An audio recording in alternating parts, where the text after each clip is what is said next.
The clinking of silverware was the only sound in the room, apart from the faint hum of the HVAC system. Clarice's dining room was as polished and sterile as ever.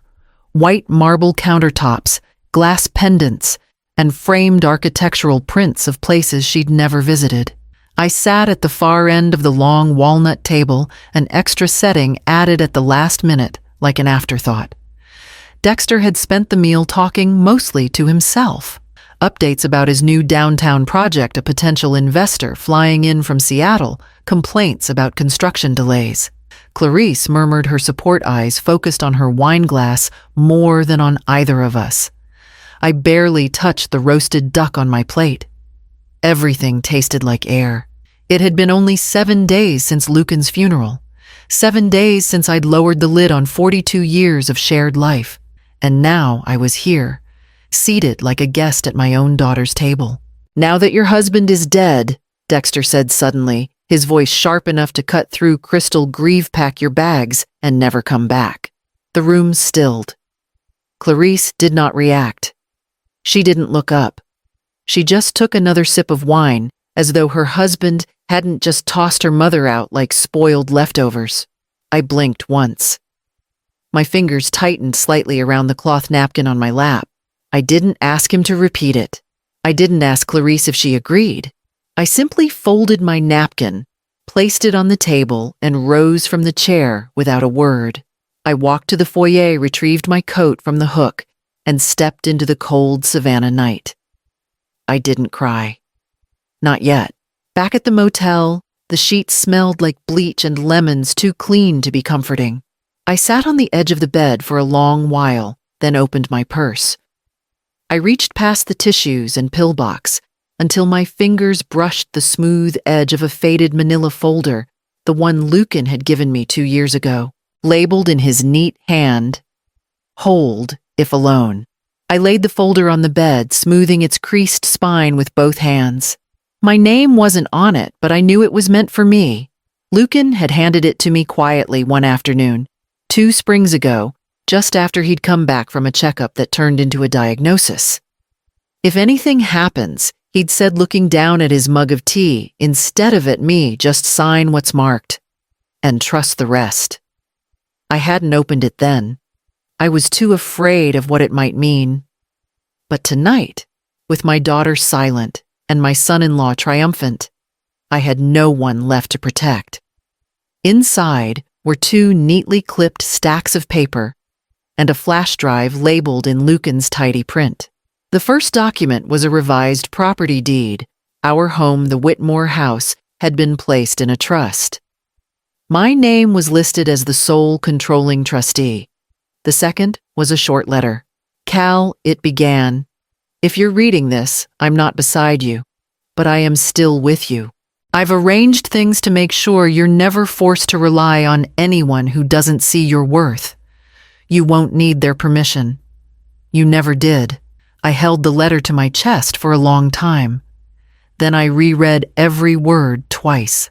I didn't sleep that night, just lay awake watching the dim motel ceiling flicker with the shadows of passing cars.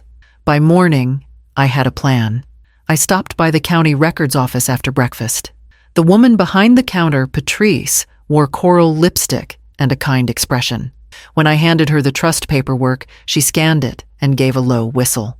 "Well, this is definitely valid," she said. "It was recorded 3 years ago. You're the acting trustee, Mrs. Whitmore.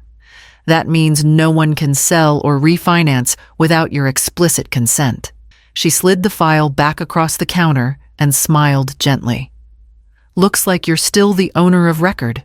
I nodded, tucking the documents back into my purse. I had one more visit to make someone who knew Lucan better than most. Albie Canterfield hadn't changed much since I'd last seen him. His office still smelled faintly of cedar and old ink the way Lucan's study used to. He rose from behind his desk with a warm, weathered smile and gestured for me to sit. "I was hoping you'd come," he said softly. "Lucan asked me to expect you someday." My throat tightened. He didn't tell me everything. Albie nodded, folding his hands atop a thick folder. He was careful. He worried too much honesty would only burden you. He opened the folder and began sliding papers forward. Copies of the trust I'd seen, yes, but also something else. Transaction records. Statements. A document labeled Whitmore Retirement Allocation, Wraith Fund Disbursement Authorization. It took me a moment to understand. Lucan hadn't just placed our home in a trust. He'd also routed a substantial part of our retirement savings money I thought we'd spent helping Clarice and Dexter build their company into a separate protected fund. One that listed me and only me as the primary beneficiary. He structured it in a way that gave them capital, but maintained ownership under your name, Albie said, watching my reaction. Which means you legally own nearly half of their business. I stared at the figures. My breath slowed. They have no idea. No, he said gently. Lucan didn't want them to. He feared entitlement might grow faster than gratitude. I thought about Dexter's voice at dinner, slicing through the silence like a blade. Clarice's blank stare wine glass clutched like a lifeline. Albie leaned forward. You don't have to act now. You can let it be if that's easier. I shook my head slowly. He didn't go through all this trouble for me to keep quiet. Albie's eyes crinkled. Then let's take inventory. There's more here than just a deed. I stayed another hour reviewing files, signing acknowledgement forms, listening, as Albie explained how Lucan had layered every safeguard in my name. When I left, the sun had dipped behind the courthouse dome, casting long shadows across the sidewalk. And back at the house, I knew Dexter was already planning renovations. I didn't call ahead. I didn't ring the bell. I let myself in through the side gate the way I used to when Lucan was alive and the garden needed watering. The key still worked. As I stepped inside, I could hear voices drifting from the foyer. Dexter's loud and assertive, Clarice's low and agreeable. I paused by the staircase just long enough to hear him say, "The kitchen walls will go. This entire floor plan is suffocating." Footsteps moved through the rooms like they already belonged to someone else. I took the long way around, slipping quietly through the back hallway that led to Lucan's study. Nothing had changed in there. The chair still sat slightly askew, as if he'd just stepped out for coffee. His drafting pencils were tucked in the jar on the shelf, sharpened to different lengths, and the last architectural journal he'd read still lay open on his desk, dog-eared, and filled with notes in his slanted hand. I opened the lower drawer on the left. That's where he kept the things that mattered. Trust documents, financial records, instructions for when life turned into aftermath. Inside was a thick accordion folder labeled Trust Receipts, CWH. Next to it, a smaller envelope marked Beneficiary Passcode Instructions. I sat in his chair and let my hand rest on the armrest he'd worn smooth over the years. I didn't cry. I just sat there remembering how safe I'd always felt when Lucan was in the room. It wasn't the kind of safety you notice until it's gone. From the hallway, I heard Dexter again. She left quietly. I doubt she'll contest anything. A cold calm settled over me. I opened my phone, plugged in the drive from the motel folder, and uploaded the documents to the Trust Administrator's portal. I typed slowly and deliberately. Subject Activation Request. Whitmore Living Trust. Message Trustee Authorization and Documents attached. Request Full Enforcement Review. I hit send. Then I closed Lucan's drawer, stood up, and walked back through the house that was still mine. 3 days later, I stepped into a boardroom I was never supposed to see. It was a sleek space at the top of Dexter and Clarice's office building, glass walls, brushed steel fixtures, chairs that cost more than some people's monthly rent. The receptionist had blinked when I gave my name, then quickly ushered me through without a word. Apparently, my trust administrator's request had moved things along. The meeting had already begun when I entered. Dexter sat at the head of the table, gesturing broadly as he spoke about vertical integration and capital flow. Clarice sat at his right, silent stylus, tapping nervously against her tablet. When I walked in, the air shifted. Dexter's voice faltered. Clarice's head snapped up. One of the older investors stood. "Mrs. Whitmore, we weren't expecting you." "I imagine not," I said evenly, placing my folder on the table and taking the empty seat across from Dexter. "But I'm here all the same." Dexter cleared his throat. "This is a closed meeting." I opened the folder, slowly sliding out a letter from the Trust's counsel and a summary of my beneficiary status. "Not when one of the primary capital sources is present.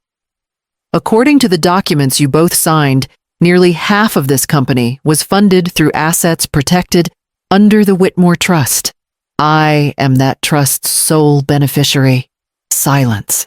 One of the junior partners whispered something to the man beside her. Dexter looked at Clarice, who was suddenly studying the grain of the table like it held the answer. "I'm not here to interfere," I said. "I won't derail operations or disrupt management unless I see reason to. But I do intend to exercise my right to oversight." Another board member, a woman named Crane, if I remembered correctly, nodded. "She's within her rights, and frankly, it's good to have another voice in the room." Dexter said nothing, just stared, jaw-tense fists tight in his lap. I sat back in the chair, crossed my hands, and looked around the room Lucan had once helped fund. I was no longer uninvited. I was exactly where I needed to be. Dexter didn't confront me after the meeting. He walked out without a word, his back rigid, Clarice trailing behind him like a shadow unraveling. But 2 hours later, Albie called. "He's rattled," Albie said. "Already made calls to 2 advisory board members and left a message for the trust administrator asking if your claim could be reversed." "It can't," I said. "I know. But he doesn't." I didn't go home that night. I stayed at a small inn, Lucan, and I had visited years ago for an anniversary. Just 2 rooms, creaky floors, and a breakfast tray left outside your door in the morning. It smelled like lemon balm and old wood, and for once, the quiet didn't feel lonely. That evening, I opened the planner I'd found in Lucan's drawer, the one with his scribbled notes and reminders. Nestled between meeting dates and grocery lists was a line written in bold ink: "Don't yell. Don't cry. Just reveal the truth. One document at a time." I smiled and ran my thumb across the words. The next morning, I drafted an email to Ione Laramie. She was Lucan's last mentee, a young architect with sharp eyes and a steady voice. He'd spoken of her often, her ideas, her ethics, how she sketched before she spoke. I'd never met her, but her name was in his planner more than once always, beside the words, "Good hands." I told her the truth in that message, that the company Lucan helped build had become something unrecognizable, that I was now positioned to change its course, and that I believed it was time for new leadership. I asked if she would meet with me to talk. She replied 2 hours later, "Yes, anytime, and thank you for thinking of me." That afternoon, I returned to the Whitmore house for the first time since the trust activation. The front door was unlocked. Inside, someone had left paint swatches fanned across the entryway floor, labeled in Dexter's handwriting. I gathered them into a neat stack and placed them in a drawer. Then I opened Lucan's study and waited for Ione to arrive. Ione arrived right on time, hair tied back, shoulders squared, holding a leather portfolio pressed close to her side. She greeted me with a firmness that reminded me of myself. Years ago, before motherhood, before grief softened my edges. We sat in Lucan's study across from each other. No small talk, just the soft hum of the ceiling fan above us. I laid out the trust documents first, then the ownership breakdowns, then finally the projected financials Lucan had compiled in his final months. "He trusted you," I said simply. "And I think he was planning to offer you more. He just ran out of time." She studied every sheet with care. "It's clean," she said finally. "Impressively so." "I want you to take over," I said. "Not to replace him, but to restore the heart of what he built." Her answer was a quiet nod, followed by, When do we begin by evening? Albie had drafted the preliminary restructuring notice. The next morning, Dexter filed an emergency injunction claiming breach of trust and unauthorized interference. Albie responded with a full brief 27 pages long containing signed authorizations, bank records, and the clause in Lucan's trust that specifically disallowed any decisions made without trustee approval. Dexter's filing was denied within the week. While the legal dust settled, Ione quietly stepped in. She met with the design team, walked through pending projects, and restructured 3 deals that had been hanging by a thread. The staff took to her quickly. She didn't bark. She didn't bluff. She delivered. Then came the voicemail. It leaked anonymously, a clipped, irritated recording of Dexter's voice during a lunch meeting. "We've got the old lady playing owner now." He laughed. "She thinks spreadsheets make her smart." It spread faster than I expected. A key client withdrew by morning. Clarice called that night. "You knew that would happen," she said, voice cold. I didn't respond. I simply filed the recording away and sent a quiet thank you to the staffer who'd uploaded it. Then I scheduled a meeting with Clarice for just the 2 of us. Clarice arrived the next morning, wearing the same blouse she'd worn to Lucan's funeral. I wasn't sure if that meant something or if it was just coincidence, but she didn't look like herself. No jewelry, no makeup, no practiced smile. Just tired eyes and a manila folder clutched in her arms. We sat across from each other at the kitchen table, the same place where she'd once asked for help with her first apartment deposit. I poured her coffee out of habit. She didn't touch it. "I don't want this to get uglier than it already has," I said. She opened the folder and pulled out a single form, the formal acknowledgement of her employee status under the new company structure. It was already signed. Her initials were neat, the strokes practiced, but she didn't meet my eyes. "You're still the reason he left," she said quietly.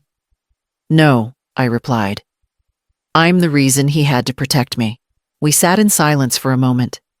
Outside, someone was mowing a lawn down the street, the hum steady and distant. I didn't know about the trust she whispered. "I didn't know how much he was giving you." He wasn't giving me anything, I said. He was securing what was already mine. Clarice stood, folded the signed form, and slid it back across the table. "It's yours now. All of it. Just don't pretend this didn't cost anything." I watched her walk out, shoulders still straight, despite everything. I waited until I heard the door close before filing the paper away. That same afternoon, the board voted to remove Dexter. Ione was confirmed as interim CEO and welcomed by unanimous vote. The company name was officially changed to Whitmore Legacy Group. The new brand carried Lucan's vision forward quietly, steadily, without apology. Albie sent me the press release that evening. I read it twice before deleting it. I didn't need headlines. I had a garden to tend and drawers to empty. Later that night, I found the envelope Lucan had tucked behind the bookshelf, labeled simply, "For the house on the water." The deed was folded into thirds, tucked inside a plastic sleeve, along with a set of keys and a small note in Lucan's handwriting. "For when you're ready to live without noise. Jackal Island. Cottage. Yours." I drove down 2 days later. It was early enough that the roads were still quiet, the sun casting long golden streaks across the marshland. The cottage sat at the end of a gravel path, white shutters, pale blue trim, and a crooked wind chime dangling from the porch rail. The door unlocked with one of the keys from the envelope. Inside, everything was simple: light wood floors, linen curtains, shelves built by hand. It smelled faintly of salt and lavender. In the kitchen, another note waited on the counter, folded beside a jar of dried tea leaves. "You always loved the sea more than the city." I never said it enough, but I noticed. I stood in the center of the room, breathing it all in. Lucan hadn't just prepared for my survival, he'd prepared for my peace. By the end of the week, I had forwarded mail, rerouted the trust's address, and packed only what I needed. The rest could stay in the house in Savannah or be donated or claimed by people who once measured my worth by how quietly I folded my grief. Clarice hadn't called again. Dexter had filed a brief appeal through a new attorney, but it was tossed out within 48 hours. The paper trail was too thorough. Lucan had known exactly what he was doing. Ione called every Friday now, giving short updates on projects offering to mail designs for my opinion. I told her I trusted her completely, but she still asked week after week. The cottage grew familiar quickly. I painted one wall a shade of yellow. Lucan had once said was too cheerful for the den, and it made me laugh aloud when the brush hit the surface. That evening, I stood on the deck with a glass of wine, the sky awash in color, and reread Lucan's note for the 5th time. Then my phone rang from inside. The call was from Linda Morrison, Margaret's daughter. I remembered her vaguely from the funeral short, dark hair, quiet voice, a nurse if I recalled correctly. She said she was starting a support group for women who had been financially isolated or manipulated by their families. Margaret had told her my story, at least in outline. I was wondering, she said gently, if you might speak at one of our sessions. Not about legal strategies, just about how you got through it. I hesitated. I'm not sure I'm the example anyone wants. You're exactly the one they need, she replied. A month later, I stood in a modest room at the library downtown, looking out at 24 faces, most of them older, some younger, all holding notebooks like shields. I didn't give them numbers or court victories. I gave them what Lucan gave me, clarity. Don't wait until you're forced to defend your life, I said, to learn how to understand it. They nodded. They wrote. One woman cried. I told them about trust documents and how silence can be a red flag, about how protection isn't just love, it's preparation. I didn't talk about Dexter by name. I didn't need to. Most of them had their own Dexters. That night, I returned to the cottage. Ione had emailed the latest quarterly report profits, strong morale higher. 2 clients returned. Clarice was still listed in the staff directory, quietly redesigning small homes along the coast. Dexter was working freelance, mostly renovations. Someone told me he'd tried to pitch a new venture. No one called back. I walked to the edge of the deck, the sea moving like breath beneath the sky, and raised a glass of wine toward the horizon. They had once called me extra baggage, but I had carried the keys.